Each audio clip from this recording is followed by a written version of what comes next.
And now David will give us our scripture for today. Today's reading is from the book of Ecclesiastes, chapter 3, verses 1 through 8. To everything there is a season, and a time for every purpose under heaven.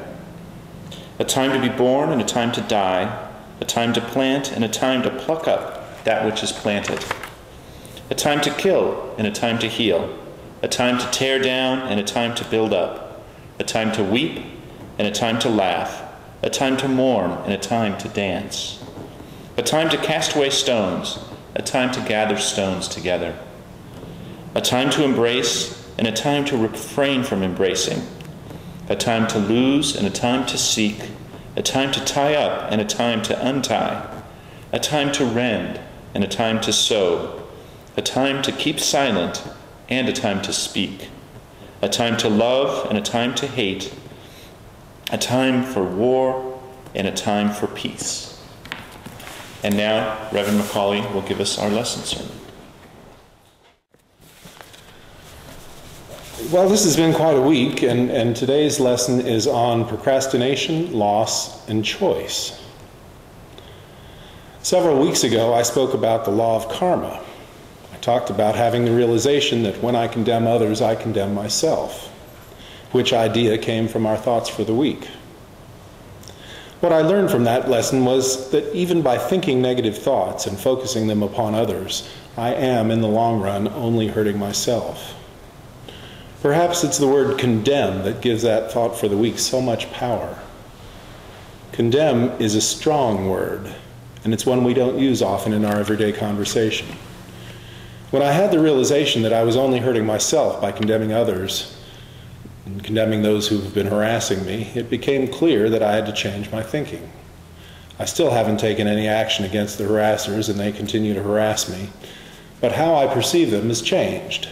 Let's take a look at that change in consciousness. In the past week, we've heard news of the loss of three great entertainers in Hollywood. Ed McMahon, Farrah Fawcett, and Michael Jackson left the planet. Granted, some of you in the audience today are too young to know the joy and laughter that Ed McMahon brought to The Tonight Show, but for many years, Ed sat next to Johnny Carson, and together they entertained the nation every night, helping Americans digest the news of the day. Farrah Fawcett made a tremendous impact on young boys in the 70s and influenced fashion and hairstyles for years. As for Michael Jackson, the king of pop, where does one begin? Regardless of your personal opinion of him, he was a prolific entertainer who spent his life writing music and entertaining the world. And although there are lots of questions about his personal life, he was an active force in American music and pop culture who will not soon be forgotten. So in 1 week, we lost three great entertainers. Loss is one of those things we all have to deal with in our lives.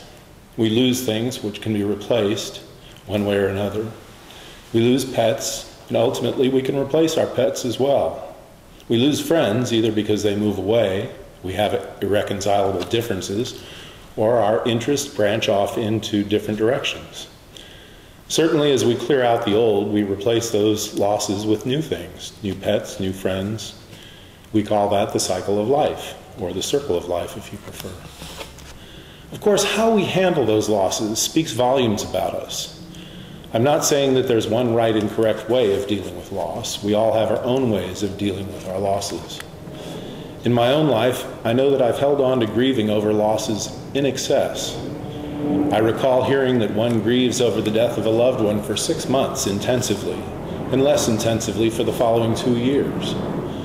Those are, as I've been told, reasonable periods of time to experience grief. However, if you're still holding on to that grief 5 or 10 years later, you may want to get some professional help or counseling.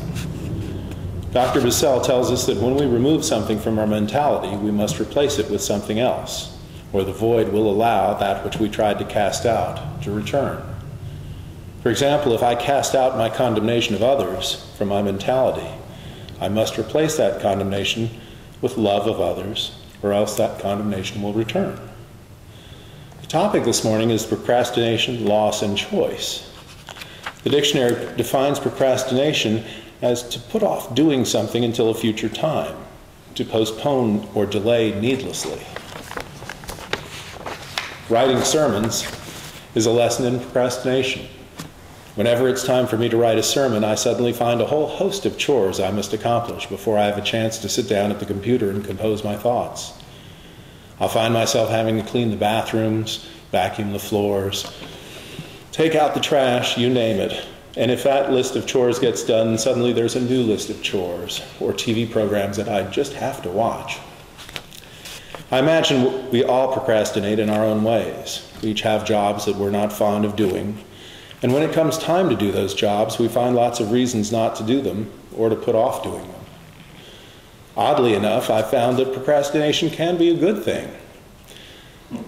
Someone may say that a particular job has to be done, yet after giving it some thought, over time, that particular job may not have to be done after all, and had I acted immediately upon receiving the instructions, I would later have to go back and undo the job I had previously been told was necessary. So in those cases, procrastination can be a good idea. However, if you have a toothache, don't procrastinate about seeing the dentist. What I'm trying to say this morning is that in most cases, procrastination is not good methodology, but sometimes it can work in your favor. I imagine we all have those losses in our lives that we're holding on to, perhaps for good reason, and we need to take a look at those losses and see if we can let go.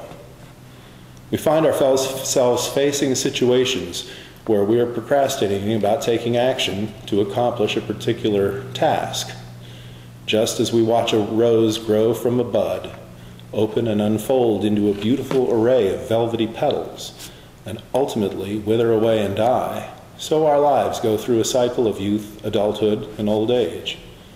Like the rose, we will all eventually wither away and make our transitions.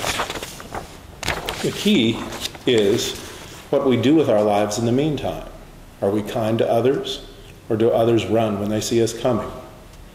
Do we help people when they need it, or do we just turn a blind eye and look elsewhere, pretending not to see those who are in need or in pain? Are others glad to see us when we show up, or do they wish we had gone somewhere else? My suggestion to you this morning is that you take a look at your responses to situations in your lives. Are there problems or situations in your life where you're procrastinating? Are you wasting your emotional energy suffering the loss of a loved one that has kept you from moving forward and getting on with your life? If you answered yes to either question, then perhaps it's time to take some action on your part. Think of the 3 deaths we've experienced this week as a wake-up call to realize for yourself that it's time to stop procrastinating and get on with your life.